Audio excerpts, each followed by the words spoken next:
మీ ఎలాంటి వ్యాపార ప్రకటనలకైనా వెంటనే మా ఛానల్ సంప్రదించండి. నమస్కారం గురుగారు. శ్రీమాత్రే నమః. గురుగారు, వైకుంఠ ఏకాదశి రోజు ఉత్తర ద్వారం ద్వారా విష్ణుమూర్తిని దర్శనం చేసుకుంటే ఎంతో పుణ్యం దక్కుద్దని చాలామంది భక్తుల విశ్వాసం. చాలామంది భక్తులు కూడా ఆ రోజు ఖచ్చితంగా టెంపుల్లో ఆ ద్వారం ద్వారా దర్శనం చేసుకోవాలనుకుంటారు. అయితే ప్రతి ఒక్కరికి సాధ్యం పడదు. మరి ఆ పుణ్యం వాళ్ళకి దక్కాలంటే ఈ రోజుని మనం ఏ విధంగా వినియోగించుకోవాలి, పూజా విధానం ఏ విధంగా ఉండాలి, ఇన్ కేస్ ఛాన్స్ దొరికిన వాళ్ళైతే ఆ ద్వారం దాటేటప్పుడు అసలు దేవుణ్ణి ఏం కోరుకోవాలి, నాకు డబ్బు కావాలి, నాకు అది కావాలి, చాలా మంది వాళ్ళ వ్యక్తిగత కోరికలు కోరుకుంటారు. శాస్త్రబద్ధంగా రోజు ఏం కోరుకోవాలి, వెళ్ళలేని వాళ్ళకి ఆ పుణ్యం రావాలంటే ఏం చేయాలి గురుగారు? తప్పకుండా అండి, చాలా మంచి ప్రశ్న వేశారు. ఫస్ట్ ఆఫ్ ఆల్ ఏంటంటే ఈ యొక్క విషయాలు చెప్తుంది నేనప్పటికీ చెప్పిస్తుంది సాక్షాత్ లలితామ్మవారిగా భావిస్తూ, ఇక్కడ ఉత్తర ద్వారం వైపు అసలు ఎందుకు ఆ రోజు ఉత్తర ద్వారాన్ని తెరుస్తారు? ముక్కోటి ఏకాదశి నాడు. ఏకాదశికి ఒక ఇది ఉంటుందండి. ఎలా అంటే ఇప్పుడు మీరు కనుక ఏకాదశి రోజు ఉండేటువంటి గ్రహస్థితి చూసుకుంటే రవి నుంచి చంద్రుడు 1-5 స్థానాల్లో కానీ 3-11 స్థానాల్లో కానీ ఉంటారు ఎప్పుడు కూడా. అంటే 1-11 కానీ 1-5 కానీ. ఈసారి కనుక చూస్తే రవి ధనస్సులో ఉంటున్నాడు, మేషంలో చంద్రుడు ఉంటాడు. ఏకాదశి దీని యొక్క ఇది. అయితే ఈ ఏకాదశికి మనం ఇంట్లో నిత్య కార్యక్రమాలు ఏవైతే ఉంటాయో, నిత్యం చేసేటువంటి పూజ ఇవన్నీ చేసుకున్న తర్వాత ఆలయానికి వెళ్ళి ఉత్తరం గుండానే వెళ్తాం ఆ రోజు. తూర్పు నుంచి, దక్షిణం నుంచి, ఇంకెక్కడ డోర్స్ నుంచి వెళ్ళం. ఎందుకు? కారణం ఏమిటి? ఎవరికైనా సరే కావాల్సింది ఏమిటండి లైఫ్లో? రుణం ఉండకూడదు. అడగండి, అప్పులు తీరిపోతే అమ్మ చాలు. శత్రుత్వాలు ఉండకూడదు. అవునండి, అమ్మ బాబాయ్ శత్రుత్వాలు బాధ. రోగం ఉండకూడదు అనుకుంటాడు. ఈ మూడైనా ఇంకేమైనా ఉంటాయి చెప్పండి? ఈ మూడు ఉండకూడదు అనుకుంటాడు, ఉండాలని అనుకోడు. ఉండకూడదు ఎవరున్నాయంటే రుణము, రోగము, శత్రువు. దీన్ని 6వ స్థానము అంటారు జ్యోతిష్ శాస్త్రంలో.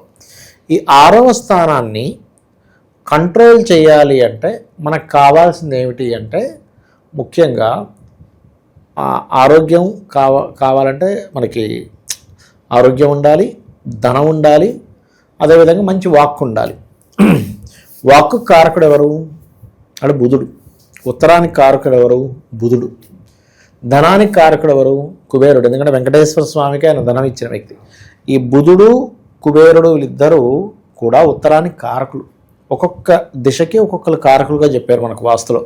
ఈశాన్యానికి గురుకేతువులు, ఈశానుడు అని, తూర్పుకి ఇంద్రుడు అధిపతి సూర్యభగవానుడని, అదేవిధంగా ఆగ్నేయానికి అగ్నిదేవుడు, మరియు మన చూసుకున్నట్లయితే శుక్రుడు అధిపతి అని, దక్షిణానికి కుజుడు యముడు అని, నైరుతికి నిరుతుడు రాహు అని, పడమరకి అదేవిధంగా శని భగవానుడు, మెయిన్గా శని, మరియు అదేవిధంగా వరుణదేవుడు, వాయువ్యానికి చంద్రుడు మరియు ఈ యొక్క వాయుదేవుడు.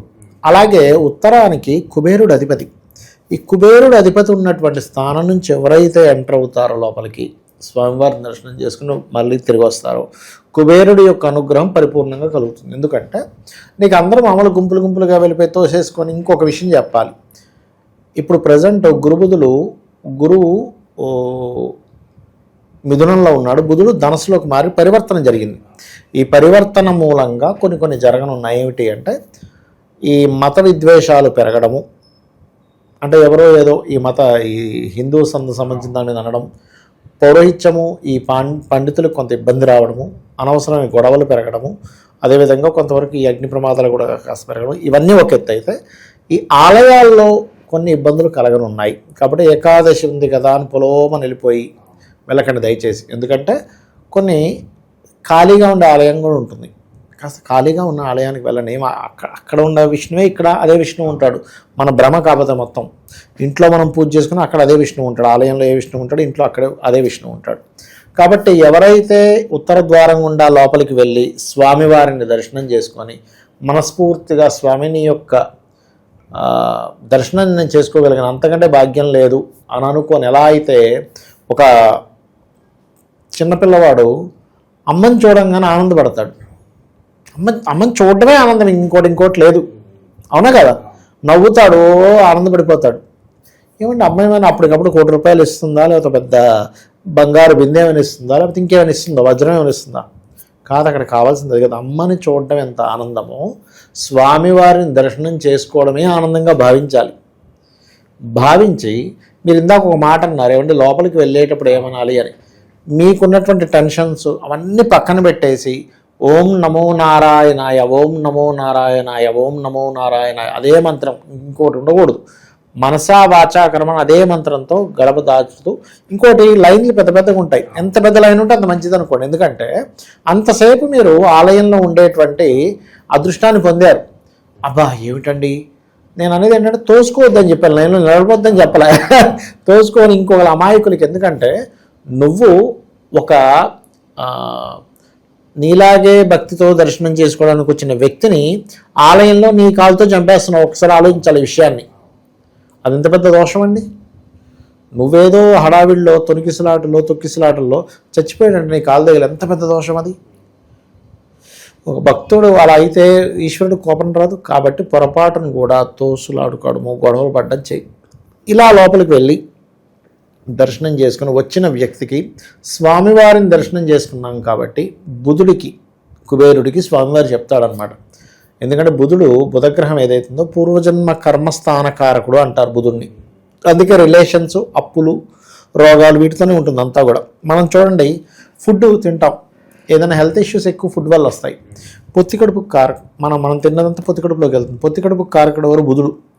లార్జ్ ఇంటెస్టైన్, స్మాల్ ఇంటెస్టైన్కి బుధుడు కారకుడు. గట్ హెల్త్ బాగోకపోతే ఏది బాగోదంట, బుధుడు కారకుడు దానికి. మనం హాయిగా ఉండాలంటే కుబేరుడు ఉండాలి, ధనానికి కారకుడు. అవునా కదా? మనం వాక్కు మాట్లాడాలంటే ఏం మాట్లాడాడు అంటే ఇప్పుడు చూడండి మనం చూస్తున్నాం, ఎందుకు మాట్లాడాడని అంత గొడవలు జరుగుతున్నాయి.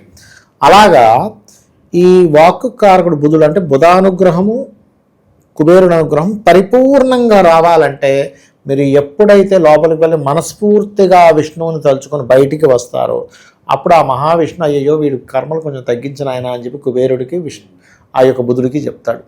అప్పుడు ఆ రకంగా కర్మలు తగ్గుతాయి. ఇదొకటి. ఇక మీరు అన్నారు ఏమండి వెళ్ళలేని వాళ్ళ పరిస్థితి ఏమిటి? అందరికీ కుదరదు. ఏ దుబాయ్లోనే ఉన్నారు, ఏదో వాళ్ళు ఎక్కడో ఏదో మారుమూల ప్రాంతంలో ఉన్నారు, ఆ పుణ్యం కావాలి. అప్పుడు ఏం చేయాలి అంటే శాస్త్రం మనకి దీనికి చాలా విషయాలు చెప్పిందండి. ఇలాగా మీరు చెయ్యలేనప్పుడు కలియుగంలో కలికి ఒక ధర్మం ఉంటుంది. ఏమిటంటే మీరు కూర్చొని మనస్ఫూర్తిగా, ఇప్పుడు మీరున్నారు మణికంఠ గారు, మీకు ఒక 1000 గోవులు చక్కగా వాటిని ఆలన పాలన చూడాలని ఉంది, లేకపోతే 1000 గోవులు ఆలన పాలన చూసి దానం ఇచ్చేయాలని ఉంది. కానీ మీ పరిస్థితి 1000 గోవులు కొనలేని పరిస్థితి. ఇచ్చినట్టుగా అలా మీరు భావించి మనస్ఫూర్తిగా భావిస్తే 1000 గోవులు దానం ఇచ్చిన ఫలితం వస్తుంది. అలా ఎవరైనా మీరు ఒక తిరుపతికి వెళ్ళినట్టు, లేకపోతే మీ ఊర్లో ఉన్న, ఇప్పుడు మీ దుబాయ్లో ఉన్నారు ఉదాహరణకి, మీ ఊర్లో ఉండే వెంకటేశ్వర స్వామి ఆలయంలో లేదా విష్ణు ఆలయంలో ఉత్తర ద్వారం గుండా లోపలికి వెళ్ళినట్టు ఆ స్వామివారిని దర్శనం చేసుకొని బయటకు వచ్చినట్టు మీరు కనుక మనసా వాచా కర్మన ఊహించుకొని ఆ స్వామివారికి అక్షింతలు వేసి నమస్కారం కనుక చేసుకోగలిగితే పూజ గదిలో కూర్చొని ఆ ఫలితం 100% వచ్చి తీరుతుంది. ఇది శాస్త్రవచనం, ఇది నేను చెప్తుంది కాదు. అంటే నీకు లేదు కాబట్టి. అయితే ఏకాదశి రోజు శాస్త్రం ఏం చెప్తుంది అంటే ఉపవసించు. ఉపవాసం అనే దానికి 2 అర్థాలు. ఒకటి దేవుడికి దగ్గరగా ఉండడం, రెండవది 8 యామములు, ఒక యామం 3 గంటలు, 8 యామములు అంటే 24 గంటల పాటు నువ్వు తినకుండా ఉండగలగాలి. అంటే తినకుండా ఉన్నాను జపం చేయడం కాదు, స్వామివారి యొక్క ఆలోచనల్లో, స్వామివారి యొక్క భక్తిలో, ఆ భక్తిలో మునిగిపోయి నువ్వు మర్చిపోగలగాలి. దీనివల్ల ఏమవుతుంది, దీని మీద ఆల్రెడీ నోబెల్ బహుమతి పొందాడు ఒక ఆయన. ఉపవాసం చేస్తే రోగాలు ఎన్ని రాకుండా ఉంటాయి, ఇటువంటి రోగాలు రాకుండా ఉంటాయి. మన వాళ్ళు ఎప్పుడో చెప్పారు ఏకాదశి ఉపవాసం చేయ, వేరే రోజులు అక్కర్లేదని.